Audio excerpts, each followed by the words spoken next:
Hello everyone, welcome to round number 8 of Grand Prix Minneapolis. Rich Hagan alongside the Pro Tour Hall of Famer, Mr. Paul Rietzel.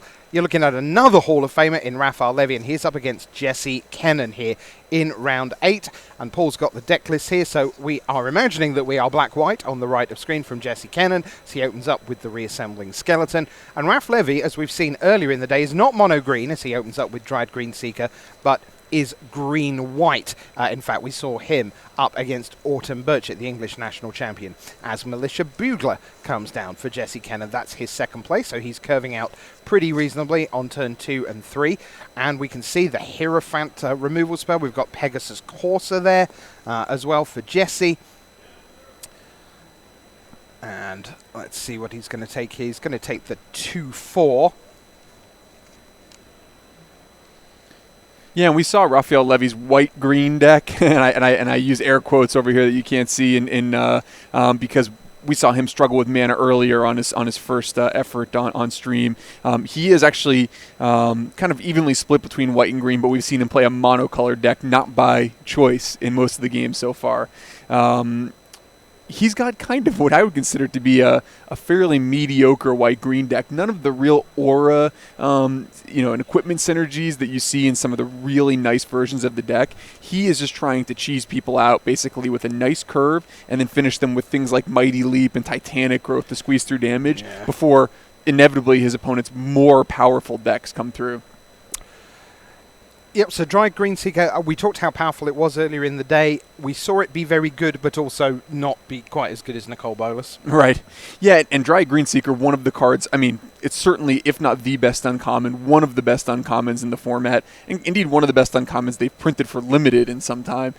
It's especially good in situations in which you've taken a few mulligans, and, operation number one is to get yourself back in some sort of parity as it pertains to just raw cards. Is it the sort of card that's close to good enough for Standard?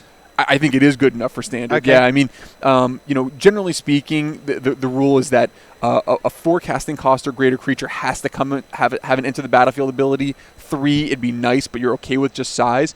At 2, you only need kind of a small ability for it to be relevant, and the fact that it's going to drop 40% of a card every turn, that's very powerful on 2 mana.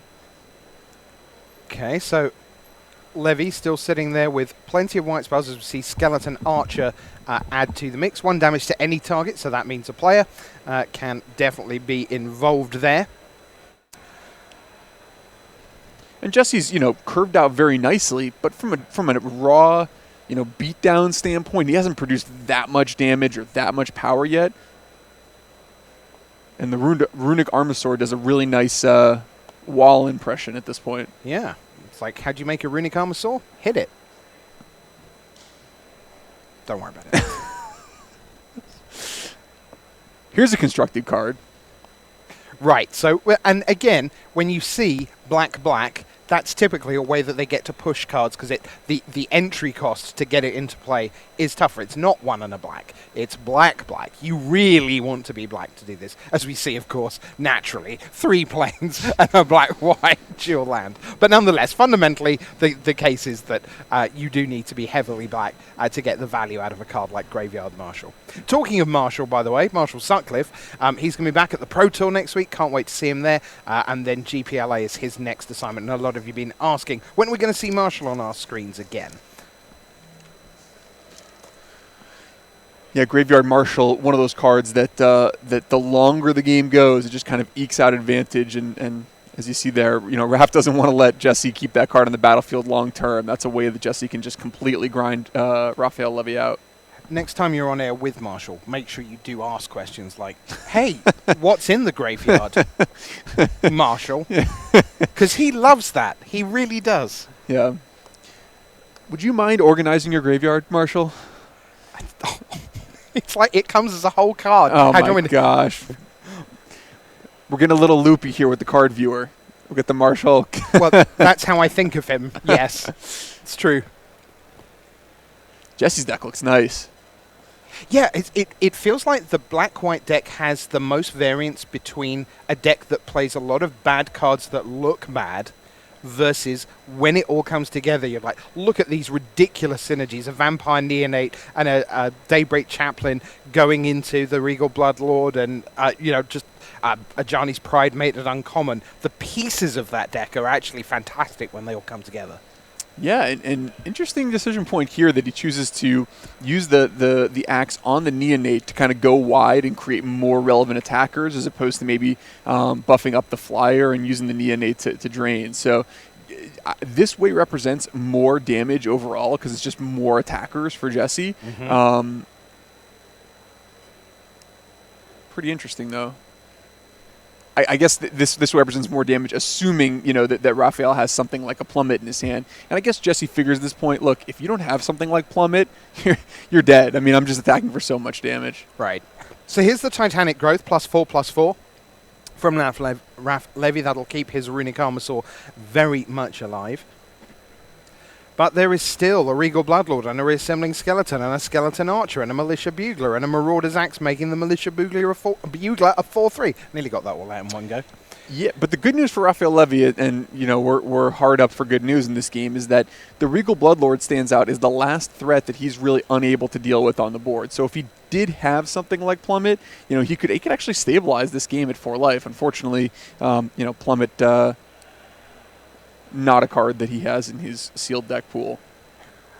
So the classic rub the hands through the hair from Raphael Levy. For the second time in feature match action today, he is playing a mono green deck in a deck that is green-white. Yeah, when you look back at a player of Raphael Levy's caliber and accomplishment, obviously, and you say, oh, Raphael, what are you doing on a Sunday? You're not drafting. You're going to see a lot of games like this over the course of their day one catalog. A lot of games where they end up being a monocolor deck unintentionally. Yeah, possibly the answer to Raph Levy's, so what are you doing on Sunday, is reading the Antiquity set list. Right, yeah. And possibly Legends. Funny story, John Finkel posted to our team forum asking for advice on how to draft for the upcoming Silver Showcase. Uh-huh. And there was about a 19, 20, 25 comment thread with people giving their take on how to draft the format. It was at that point that we realized that they were drafting not just 3 beta packs, but also Antiquities, Arabian Nights, and Legends. So, right. Yeah, that is 1-0 to Jesse Kennan in a shocking turn of events. A 2-color deck isn't a 1-color deck, and Raphael Levy couldn't get it done with a 1-color deck. So now he is 1 game away from elimination, yet again. Jesse Kennan, meanwhile, at 5-2 and 1-0 up on a Hall of Famer, is 1 game away from advancing to day 2. Now, it won't be day 2 at the end of this round, because remember, it's 8 rounds of Swiss, then we get the cut, and at that point, everyone on 6-2 or better gets to draft tomorrow. But first, there's the bonus round 9, which originated from the idea, for those of you who are thinking, well, that seems a bit strange. We used to do the extra round on day 2 before the drafts began. But so many players lost a card from their deck, their hotel room key, all memory of Saturday night. It just resulted in a Sunday morning that was not optimal, let's say. And so as a result, we just say, let's finish off the seal today, cut at 8 rounds. We play round 9. That separates the field out. Rather than 11 or 12 undefeated players, you're going to have 5 or 6 at the end of the day.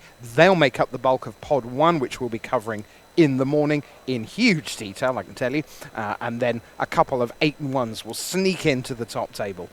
You've certainly been there at your fair share of day 2 Sunday mornings in the feature match area. Yeah, and I've really covered it all. I mean, I've come back to make top 8 of a limited Grand Prix from 2 losses on day 1, and I've started a Grand Prix 10-0 before, in which they had 10 rounds on day 1 and not made the money. So. Really? Wow. You see, if you'd asked me, have I ever gone 10-0 and then not made the top 8, I would have said that was fiction rather than fact. But let's find some more fact or fictions.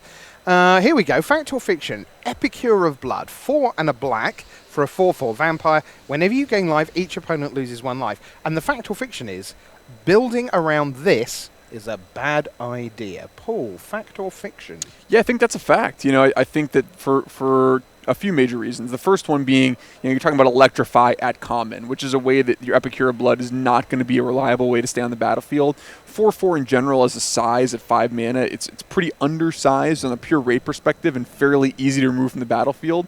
I also think that the trigger of when you gain life, each opponent loses 1 life. That ability has been templated that they lose life for each life you gain in the past. That's a stronger ability. Epicure of Blood is a weaker version of that kind of ability. So it can plink them for damage, but you just need more from your 5-drop. So look, if you're a black-white deck, you're going to play your Epicure of Blood, but not the kind of thing that you should be trying to center your strategy around. Right, again, and we're not saying that Epicure of Blood is a fundamentally bad card. It's more about, okay, I've opened my pack, I've got, I don't know, let's say I've taken Lich's Caress as my opening card, which is a fine, perfectly reasonable removal spell. Then you see this too, and you go, oh, hey, look, I'm in the business of gaining life and making each opponent lose a life.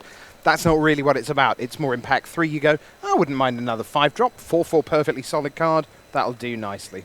Players are gearing up for... Oh, is that... That's Thunderstorm. Sounded like it. Yeah. Not a Thunder Mare, because that's the only mare that isn't in M19. Yeah. Pretty much. One interesting thing about Epicure Blood, too, and cards of that nature is that it's... And we talked about this before on the stream. The beauty of limited Magic is the differing value of cards in different archetypes, situations, and areas, right? In a black-white deck, it's going to sometimes shine and sometimes just be okay. You never want to play it in, for example, a black-blue control deck, right? Where at that point of the game, you need to be casting removal spells or being evasive.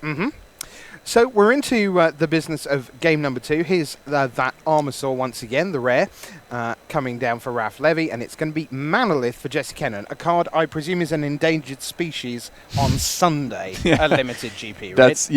So we may be seeing the end of the Manoliths here pretty shortly. Manolith is the kind of card we've talked about the difference in sealed deck versus draft. Sealed deck, you oftentimes have grimier, I like to say, mana bases, right? So Jesse with a lot of planes, but he's also trying to play graveyard marshals, so you need things like Manolith to kind of smooth the way and just make sure you can cast your spells. We'll see more focused decks tomorrow. We talked about picking first in a draft something like Lich's Caress. Well, here in Sealed, it has got rid of the mighty Goreclaw from Raf Levy, so he's back to just the Armasaur. That's the only creature on the battlefield, and there's about to be another along the way. It's Bristling Boar. We've seen plenty of those all through GP Sacramento and indeed here on day 1 in Minneapolis.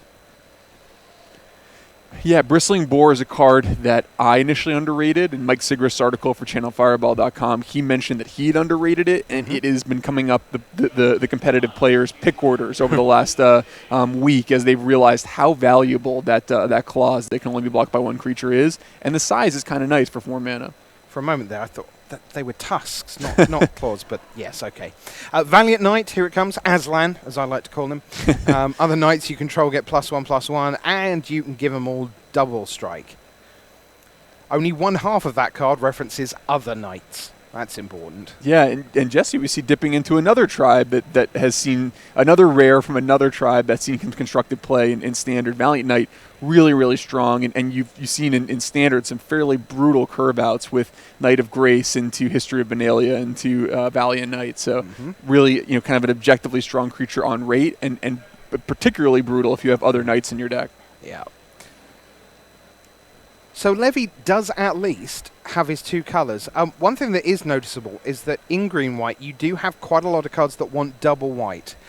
You don't necessarily get... I particularly think of something like the Herald, where so many times you sit there and you really want it cast, and you just don't have that second white mana. It's not a super forgiving format mana-wise, is it, this one? Not really. There are some dual lands, your Highland Lakes and Meandering Rivers, and you see the Forsaken Sanctuary for Jesse. But realistically, it's one of those formats where you're going to have like an 8/8 or a 9/8 type of mana base, and you really just need to kind of draw 2 of each of your lands at some point in the game in order to be functional. So here's the Pegasus Corsair. Terrific little card. Not a lot of power, but a lot of potential in terms of how it shapes a game. And that's another card, right? Early on in this format, people were like, well, Pegasus Corsair, pretty good, but not as good as it was in the last set, right? But it just turns out it's amazing again. One of the absolute premier commons in the format. Yep. There it is. tossing all others to the ground. Okay. It's not very polite. No. Borderline rude. Levy making much more of a game of this, unsurprisingly, although his bristling boar has been met with luminous bonds. Now here's Angel of the Dawn, so +1/+1 to the team and Vigilance until the end of turn.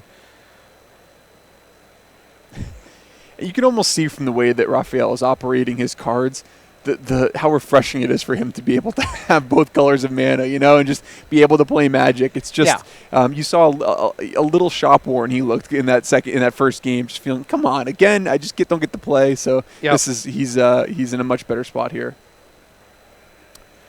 There's Jesse, though, who knows that despite the board building up on the other side, he's still in reasonable position. Here's the Hera, Mance's Cage, to get rid of the 3/3 flyer, one presumes. Yep, the Angel is gone away for now. Raph is in the colours where that may not be a permanent feature. Do you run Invoke the Divine main, mostly in sealed? One of? It's very close.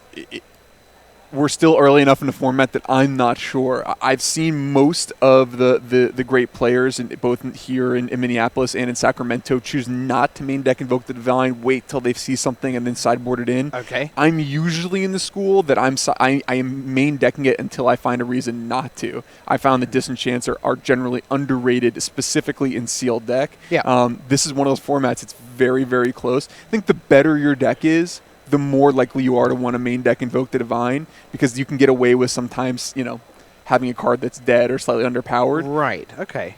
Because that sounds counterintuitive. That sounds like the better my deck is, the less I would feel I needed a mediocre card. Yeah, no, the better your deck is in sealed deck, you want to try to cover your corner cases, so avoid losing to those artifacts or enchantments. I don't want to lose to Rustwing Falcon and then make it a 3/4, make it a 5/6 on turn 3, hit you for 5/5/5/5, thanks for the game. Right. Yeah.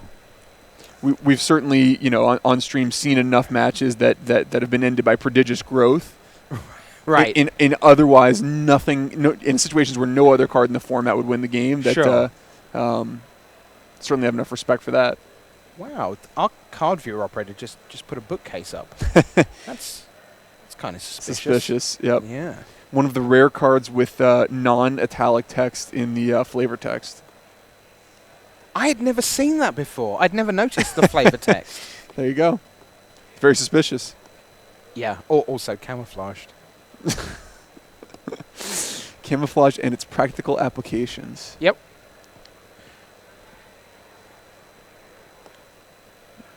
So we've got a Valiant Knight, but that's it. Up against a Suspicious Bookcase, a Runic Armasaur, and a Pegasus Courser. And thank goodness we've had a decent game too, after game 1 didn't go anywhere for either player. We're going to see the 5 mana pump for the Valiant Knight, so that's double striking. That means the Suspicious Bookcase has gone. Nice block there by Raph. So he both has the Runic Armasaur to draw a card off the Valiant Knight's activated ability, and is forcing Jesse to basically spend his entire turn and all of his mana to deal with the Suspicious Bookcase. So nice play by Raph, and a very nice tempo advantage for him.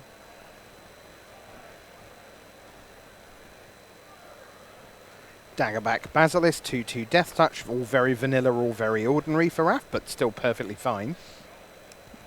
Yeah, it's that Pegasus Courser that matters. Right.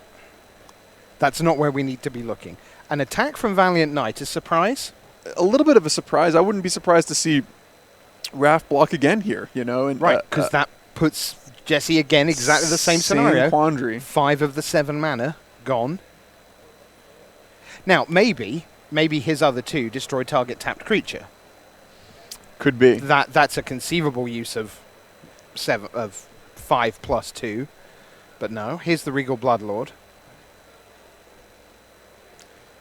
And like every other game with Pegasus Courser, there's no universe that doesn't involve Pegasus Courser being dealt with where Jesse wins. So that's step number 1 to any kind of comeback, is to get that Courser off the board. Right. And one thing that we find in Sealed as Raph attacks with everything here is that you see the Luminous Bonds that's taken out the Bristling Boar. This is not a format where players have lots of spare removal to just hurl onto middling range threats. And so actually, he may not have a lot more that can deal with a Pegasus Courser. Yes, he's playing black, so that's good, but Lich's Caress has gone, Luminous Bonds has gone. He's probably only got 2 or 3 more answers other than let's put a decent-sized flyer into play, which he may have. Right, I see it. 1 copy of Take Vengeance and Okay. Hieromancer's Cage, and that's pretty much it. Yeah. So here's the Bugler. Let's take a look. There's a Vampire Neonate there. There's a Mighty Leap. There's a Reassembling Skeleton. And a 4th card. I can confirm. Someone in chat will have spotted it. They always do. Jesse at 1. Sifting through multiple lands in hand, working out what he's going to do next off this Bugler. Just thinking, okay, what beats Pegasus Courser? Nothing. Nothing. All right, so it's 1-1. The Hall of Famer Raph Levy ties it up at 1-1. Looks a lot happier. And as a result, we'll now play game number 3. Winner of this is in, plays on into round number 9. Loser goes home. That's why it's winning in. So plenty more 5 and 2 Magic coming your way.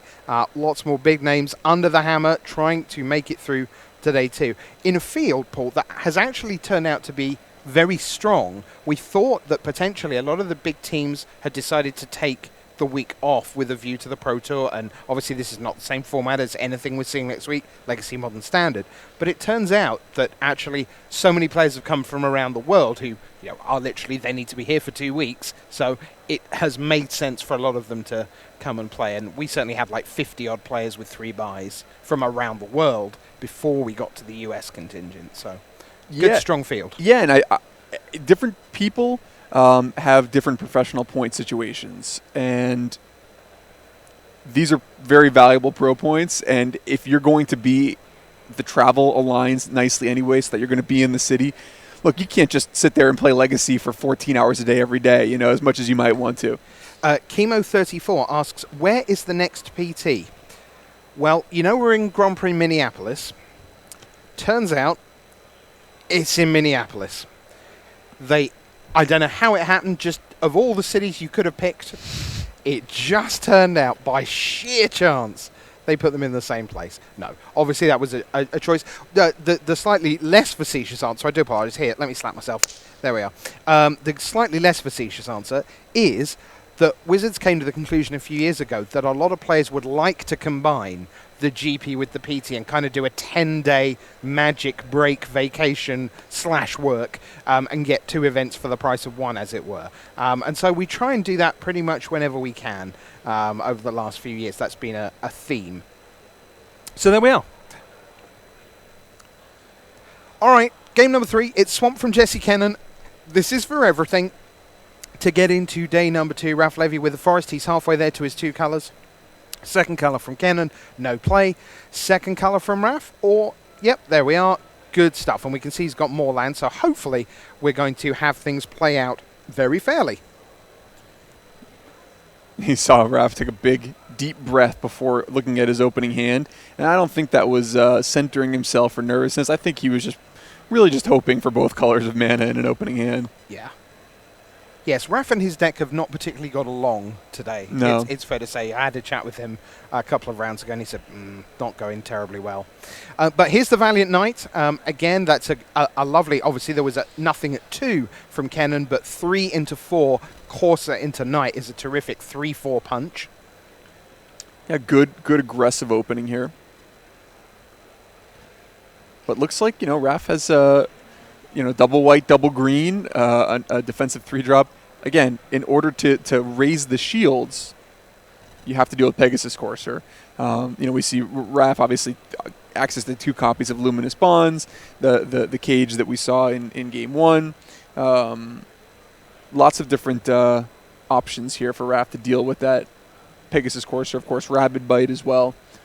But does need to get that off the table before he can make a profitable block. Right. Mana number 4 for Levy, and here's Luminous Bonds to say, now it does say you can't block or attack. What it doesn't say is you can't spend 5 mana to make other knights get double strike, or all knights indeed. So it is worth remembering that Knight Valiant Knight is not strictly off the board, as we see Vampire Sovereign come down 3-4. And very good news for Jesse, who's really put together a very strong opening here in this pivotal Game 3. And there aren't as many Knights in Limited as you might see, for example, in a standard deck, which is going to be almost entirely Knights. But Jesse does have access to Cavalry Drill Master and something like that, which has a come into play ability. When you combine it with Valiant Knight, all of a sudden the Cavalry Drill Master has a some staying power and remains annoying through the middle stages of the game. Once again, with the Cavalry Drill Master, with the ill behavior, with the ill behavior, with the ill behavior. Anyway, so Angel of the Dawn is here for Raf Levy. That's a pump spell as well, but this is a little bit bigger and flies 3/3 flyer +1/+1 and vigilance to the team. But Jesse is adding. Here's the Militia Bugler. Is he going to be able to answer the call? Land, and Regal Bloodlord at the end. Thank you very much. And notice the way he tapped his mana. It wouldn't shock me if something like Graveyard Marshal's in the offing, given that he tapped all of his white mana here. Yep, there's Graveyard Marshal once again. Black and a black. Okay, we got a game here, though, right? Both players have developed to the middle game. Jesse ahead on board, but both players have access to both colors of lands, and we're not seeing a non-game here as these players fight to make day 2. Right. Don't know a lot about Levy's hand, but Cannon's looking pretty sweet there in that he's got the Luminous Bonds. We know he's got the Regal Bloodlord. Black Spell as well. He's got 5 land, all he could need to operate. So without knowing everything that's in Raf's hand, we see the Rabid Bite at the front there. Looks like there might be Titanic Growth in the middle, 3 of 5. That looks like the edge of a Titanic Growth piece of art there. With the Daggerback, Basilisk, Rabid Bite, a clean removal spell, Jesse with 3 creatures on the table that are pretty attractive targets in the Courser, Marshal, and Sovereign. Raphael needs to kind of figure out what's going to be the biggest threat over the next couple games. What can the rest of my hand deal with in terms of Jesse's threat portfolio? Pegasus Courser successfully brought online for Raf Levy. Were you commentating on the round where it was like all counter magic? The 4, I think that was Maria and Peavy with like 4 Essence Scatter and a Bone to Ash. And okay, it was like no, I missed that one. Blue-green mono boars, and it was just every creature got countered. It was absurd. Luminous Bonds does come down for Jesse Cannon because that 3/3 flyer is a perfectly valid target. Raf puts it out of the way, which again surprises me slightly, as I would expect that he may have answers to that in his deck. But anyway, Jesse's going to pile in. Indicates the Graveyard Marshal there. So Vampire Sovereign, Graveyard Marshal, Pegasus Courser, with the Graveyard Marshal to the air. Yeah, and Raf chose not to use Rabid Bite, indicating that he has something like a Titanic Growth or a Mighty Leap he intends to use defensively here, or potentially, like you said, something like Naturalize that he could use in response to an offensive Luminous Bonds. So, and he may have multiple of those options. I mean, it just feels so rude if that Luminous Bonds disappears and suddenly, I'll just move this back down opposite that Pegasus Courser, for example. But that doesn't look like what's actually going to happen here. If he had exactly Naturalize, then Naturalize, put my Angel in front of your Pegasus Courser, put my Daggerback Basilisk in front of your Militia Bugler would seem to be a pretty solid start to the turn, but I guess maybe he does not have Naturalize. No, it's hard no, he has the Titanic Growth lined up at the front of his hand by the looks of things. And then there's the Rabid Bite. I don't believe he has Naturalize sitting there.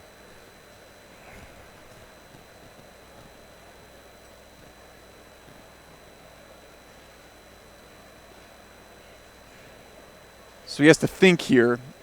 Titanic Growth plus Pegasus Courser. Again, assuming Jesse has nothing. Because if Jesse has some sort of counterplay to this trick, Jesse's going to blow out Raphael in combat, and it's probably going to be the end of the game. So Raphael gets to kind of assume that Jesse has nothing. Titanic Growth plus Pegasus Courser can take out any of the 3 creatures that are attacking. And Raphael decides that the Marshal is the most important. And that makes sense.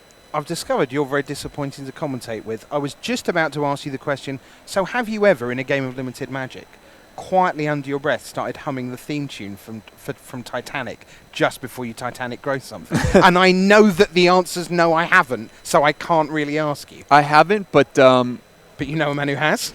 who's that? No, I'm asking. Oh no, I during playtesting sessions when if you remember there was a deck during Scars of Mirrodin block called Red Green Dinos you could draft. Yes. Whenever anyone would, oh wow, Here we go.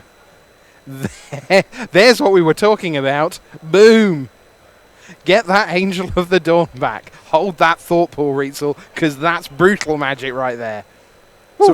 So he planned that a couple steps ahead. I think he had that naturalized and kind of figured that there was going to be an even better opportunity for him to utilize it.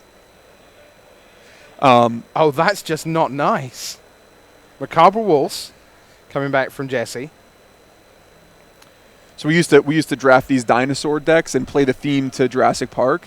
And every time you would draft another dino for your deck, you turn the volume up a little bit so that by the end of the draft, it would be so loud that everyone would start getting upset.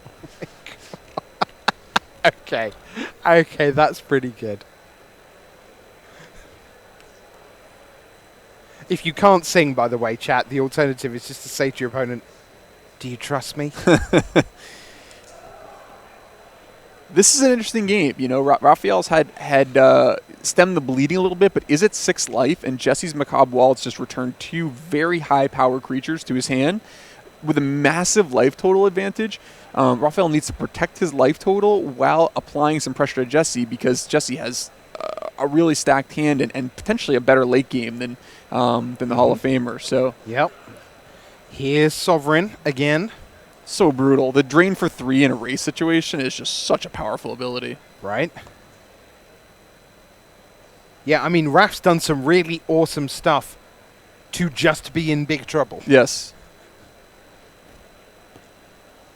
When do you get to see a standard event on coverage, asks Raptor Wrangler. The answer is that you'll see some at the Pro Tour next week because we're constructed all the way, standard, modern, and legacy.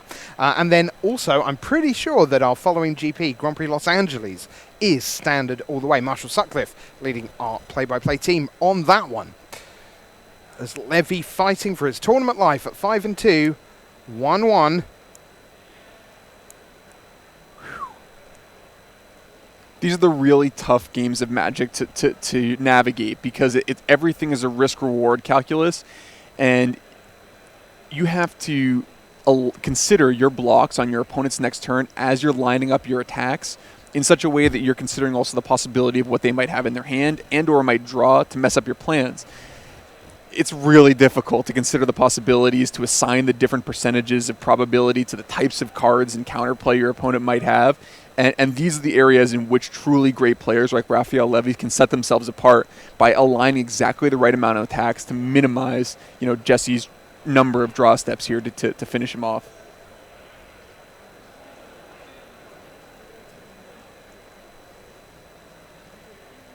Jesse at 12 is going to send the team. The Militia Bugler is going to fly, thanks to the Pegasus Courser. Vampire Sovereign is going to get blocked by Pegasus Courser. Angel of the Dawn is going to get in the way of Kennan's Pegasus Courser. That's the current plan for Raph Levy, but he is thinking about more. Important to note that Raphael gets to assume that Jesse does not have Inspiring Charge. His Inspiring Charge is lethal right here. So Raphael lines blocks that would get kind of blown out by Inspiring Charge in the middle, but just gets to assume he doesn't have it. Yeah, because it just doesn't matter. I'm dead with that, so I'll pretend you don't. Once again, we're back at Finessing the Queen from Bridge and Paolo. Skeleton Archer, for those of you with us last week.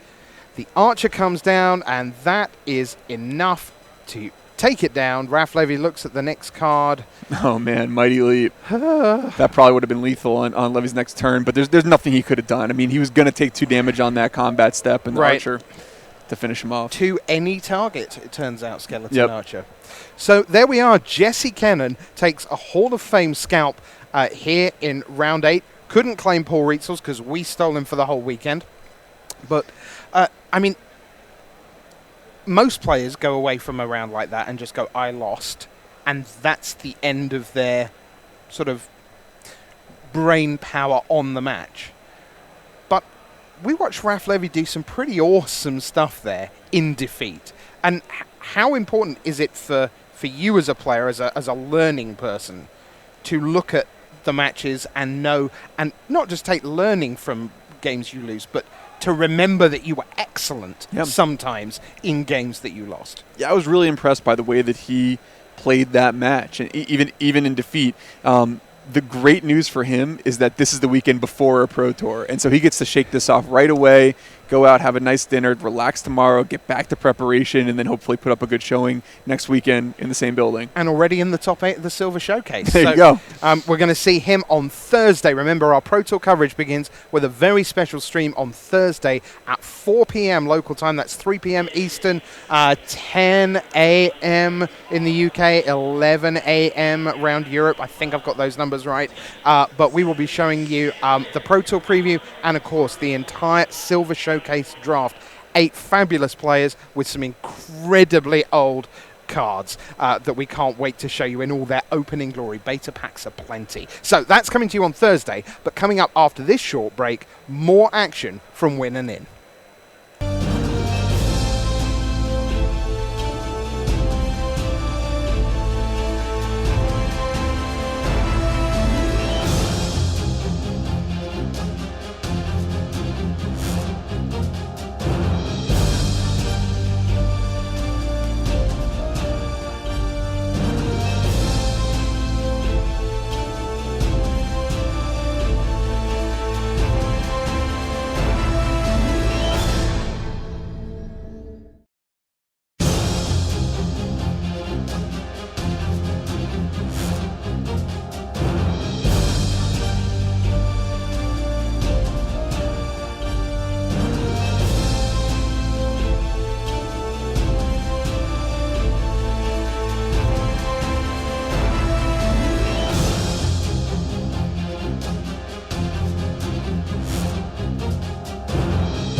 Hello. So during the break, I learnt about time zones. It turns out that 4 o'clock in Minneapolis is 5 o'clock Eastern, 10 o'clock in the UK, 11 o'clock round Europe in the evening.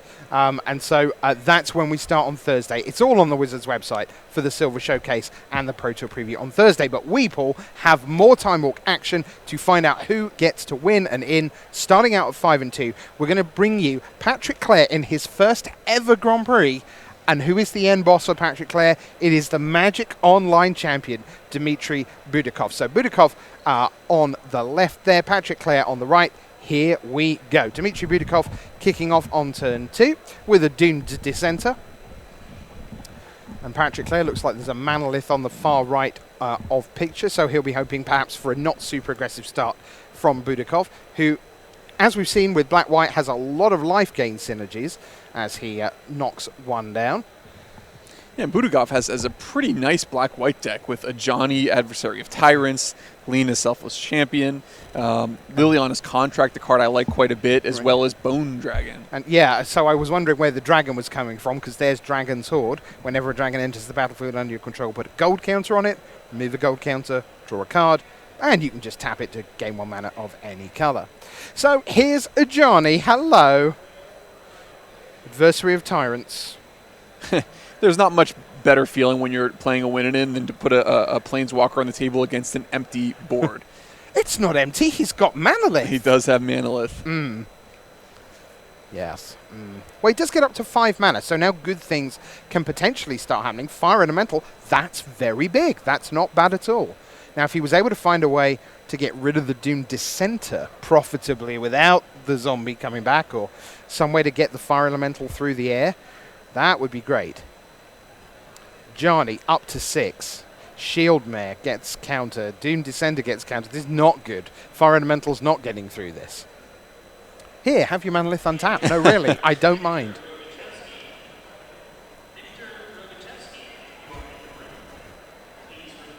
It's usually about now that we traditionally ask the expert, so is this one over? It's not over. Patrick needs... Okay, so there's a couple things you could do this turn. Number one would be to play a flying creature, ideally something like Volcanic Dragon, a flying creature with haste, and immediately pressure a Johnny's Loyalty. A second would be to fire off an attack with Fire Elemental, and then against an obvious an obvious double block, have some sort of removal spell to virtual 2-for-1 Dmitry, and then follow up with maybe another creature. So like a lightning strike or something. Sure. Or maybe even just Sure Strike. That works pretty efficiently. So there is the double block as you drew it up, Paul. I'm going to make the Shieldmare first. And this is that little dance of how much damage are you going to do to the Doomed Dissenter. Well, not enough. Here's a Bristling Boar for Patrick. But Budakov, again, he's got so much mana as well. He's only got 1 card, so he might run out of creatures to make. But no, here's Skymarch Bloodletter. Dink, 1 to you.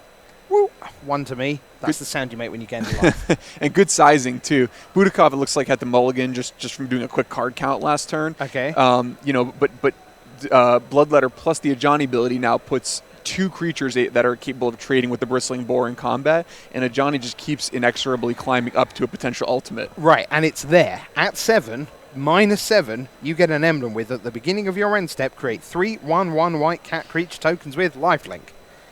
Yikes. It's unbeatable, yeah. You're not going to beat the ultimate of Ajani in a game of limited, barring extraordinary circumstances. Expected value says adds in the middle of a match. That seems incredibly unlikely. Expected value, unless something's gone wrong. We never show ads in the middle of a match. Sorry about that if you're getting that. We've just had ads because we went from our main match into Time Walk. Okay. Can I have a look at a Johnny just to find out how you're beating me with its ultimate? Best plan here is just to maybe throw it off the table and see if Dmitry doesn't take notice. That's a best...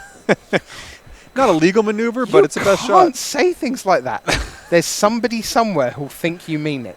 I promise you, we have enough people watching that somebody will think you mean it. For those of you listening at home, let me correct myself. Do not pick up your opponent's Ajani and throw it off the table. No. Nor any other card, not just the Johnny. No, it's not. It's not like it's protected just because it happens to be a powerful card. It's Right. just like just don't do that. It's bad. But thanks for the insight, though. That was lovely. And Doom Dissenter working really nicely here. Oh man. Oh boy, how is Dmitry Budakov at 5-2? That's my first thought. I mean, he's had. I know Doom Descender and Skymarch Bloodletter Shield Mirror aren't particularly exciting, but wow, a lot else is. Well, while his deck has a very high power level, what he's lacking is a lot of quality removal spells. So none of the black removals, the Lich's Caress that we've seen be really successful, and only one Luminous Bonds in white. So while he has a lot of powerful, really difficult to deal with rares and mythic rares, he may have lost to some of them too. Sure. Yeah, that's fair. So Patrick Clare has done very, very well, because presumably at first GP most likely doesn't have buys, although may have won some in a trial. But very first GP, getting to play against Budakov for day 2. Pretty exciting stuff. Good on him. But he is on the wrong end of a Planeswalker beatage right now. Oh, man. There's the one removal spell. Yep, there it is. Up to 8. Tick, tick, tick, tick. Boom. The Hungering Hydra lost its appetite. And now Budakov going 1, 2, 3, 4, 5, 6, 7, 8. Now, should we call that done? Let's call that done. And that means we can move to game number 2 here between Dmitry Budakov and Patrick Clare. And let's see whether he can do any better in game number 2. Ideally by not facing many of the cards he saw in game 1. I'm disappointed. Budakov had an opportunity to ultimate that Ajani there and instead went for the lethal attack. Oh. How rude. Yeah. Have we seen an ultimate Ajani yet? I don't think we've seen one. No, yeah. not on camera. Here's the Drill Master on 2, which, by the way, is one of the more miserable experiences in my experience of this format. When you, on turn 2, play a Cavalry Drill Master on turn 2. Yeah, it's not the ideal situation for just... Ugh. But one of the things that's important when you're playing early drops in this format is optionality. And the idea that you can get it down there, maybe sneak in some early damage or trade off if you're on the defensive, but then it's still relevant late in the game, that's what makes Drill Master a nice playable. Yeah. Optionality. Yeah. You know that's not a word in any language, right? It sounded like a word when I said it. Honestly, I'm not 100% sure that it's a word, but if I played it in Scrabble, I would play it confidently, and if you challenged me, I would leave the game. Okay, that's because someone left ality on the board and you had option on your rack, and you think, that feels like a good optionality for me. Wow. We've reached round 8, the time when Paul Rietzel starts making up language. I think a smart attack here from Dmitry.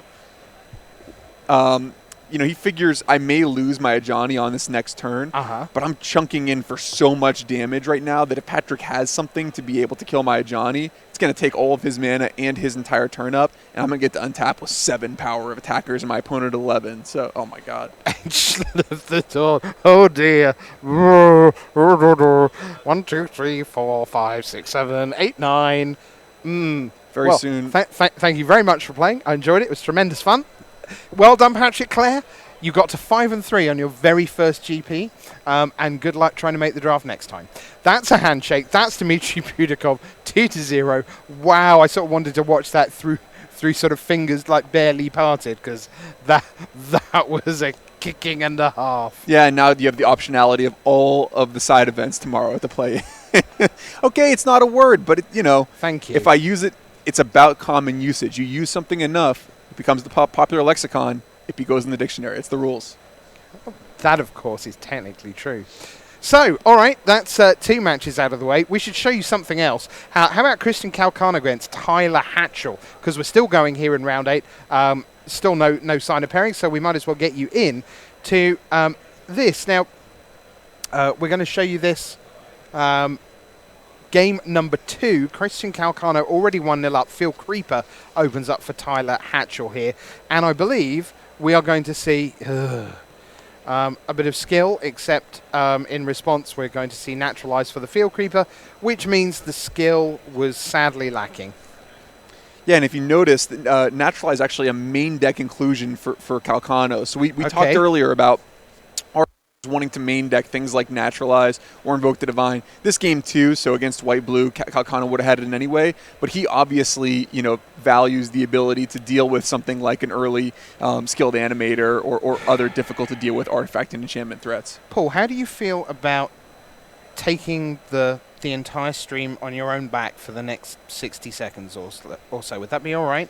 Happy to do it. So the thing is, I have to time myself out and go and stand in the corner facing the wall because optionality is a word. Wow. From finance. Don't sound surprised. You've got me. So just run with that. So, all right, I'm going to leave you. And now for the next minute, the man who knows the English language better than me, oh my good God, here is Paul Rietzel. I got kicked out of class one time in 5th grade for arguing with my teacher about the word discount. You think most people discount, that's something you get off of the price of a good, but discount can also mean to consider someone's opinion less. You discount their opinion, count it less. Anyway, Calcano with a Skyrider Patrol here, and I'm going to be taking play-by-play with analysis duty, and Calcano missing a land drop here, but with a nice kind of defensive board, but the stag that he's facing down is not going to allow him any good blocks. We've seen the Star Crown Stag just be so powerful throughout the entire weekend and even last weekend in Sacramento. And when you're on the offensive and playing one of these tempo-based white-blue decks, Star Crown Stag just does so much work.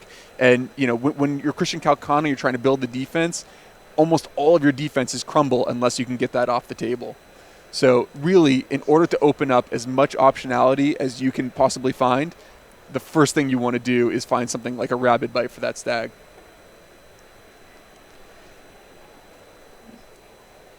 Rich still in timeout if you're just joining us due to not believing in a real English word. English, of course, a language that comes from Germanic, I believe. Hi, Paul. Miss me? I did. It's tough to do both jobs at once. It's hard to analyze your own play-by-play coverage. I don't want to ever be faced with that again. Oh, dear. That's 2 minutes I want back very, very badly. All right, so Star Crown Stag is here. The skilled, not being very skilled, still there. Scholar of Stars.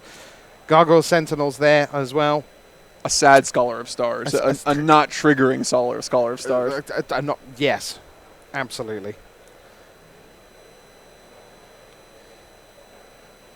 Someone in chat wants to know, did you ever participate in spelling bees as a kid? I was really bad at spelling.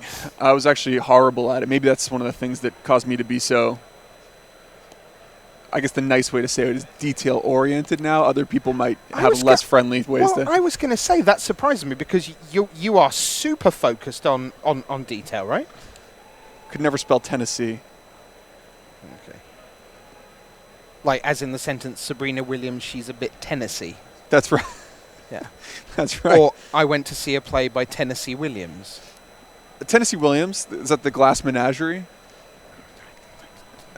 Okay, let's start with the high culture now, all right? So Tyler with an attack that opening up a potential double block from Christian. Christian chooses not to. He's going to try to ride the Skyrider Patrol's triggers a little bit longer. Little risky. I mean, his life total is now under significant threat from Tyler's Air Force, but Tyler down to one card in hand, so Christian with at least a chance to stabilize.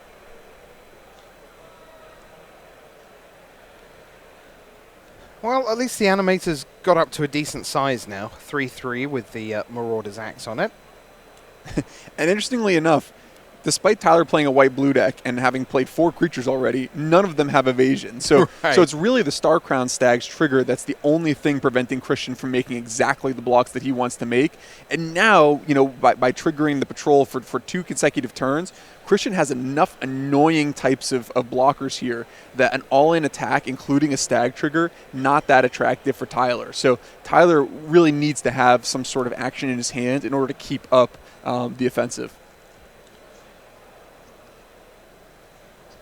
Yeah, Girapur guide down now for Calcano as well, alongside the Rejuvenator, the Skyrider Patrol, and the Gargoyle Sentinel.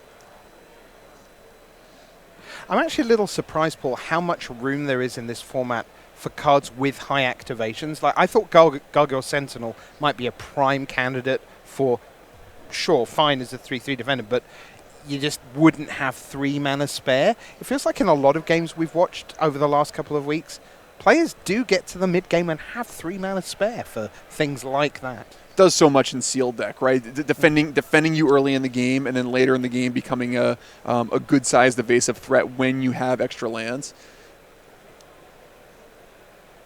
Interesting decision point here. What to get with that Exclusion Mage? Wow. Okay, took out the Rejuvenator.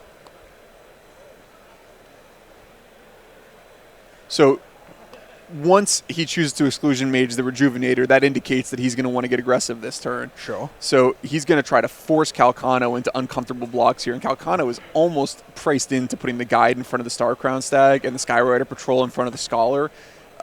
At 9 life, I don't know that he has any more kind of wiggle room right, to maneuver around. And also Hatchell sitting there with 3 mana open. That one card could be a Mighty Leap, for example. That's certainly a card that everyone seems to be playing in these kind of decks. Or even if we go uncommon, make a stand, something like that, +1/+0, indestructible for the team. Either of those would be terrible for Calcano, but look, he's tapped out. What's he going to do? As you say, already at 9. This is a concept that we've talked about quite a bit in Limited Magic, and it's just happening again here, which is that Calcano can't Make a Stand in this game. It's going to beat him at some point regardless. Mm-hmm. So Calcano is going to make a block like that and just say, you know what, if you got it, you got it. Let me try to win as many of the games where you don't have it as possible. Nice play by Calcano, recognizing the position that he's in the game and preserving as much of his life total as possible for the comeback. And look, if he's given another couple of turns, that Tyler Hatchell, as we've already indicated, has just 1 card left, and it wasn't a pump spell, for example. Calcano is sitting there with 6 mana. He's got 5 cards in hand right now. If this game goes more than a couple more turns, you can see Calcano turning the corner here. Yeah, and this is a good game, and we talked about the same thing with Raphael Levy. Calcano at some point very shortly is going to want to, now that he has so many cards in hand and has a resource advantage, try to turn the corner and start to get to attacking and pressuring Tyler. But he has to do that while being cognizant of how many different cards just kill him out of nowhere, right? Right. So for example, right now, if you were to tap out without a creature with flying or reach or some ability to interact, the Axe plus Exclusion Mage plus a top-decked Mighty Leap kills Calcano on the spot. So how do you navigate these turns? How do you set yourself up into a situation where you're reducing your opponent's outs, reducing the amount of turns, kind of getting the walls to close in on them as quickly as possible? That was good news for Christian Calcano, because that is a Plains going into play there. That unlocks at least 1 card in his hand, which I'm pretty sure is Luminous Bonds. Yeah, and Tyler, we know, returned the Elvish Rejuvenator to Calcano's hand with Exclusion Mage to try to get aggressive last turn. If that Luminous Bonds turns out to be relevant, could be punished for that aggressive play.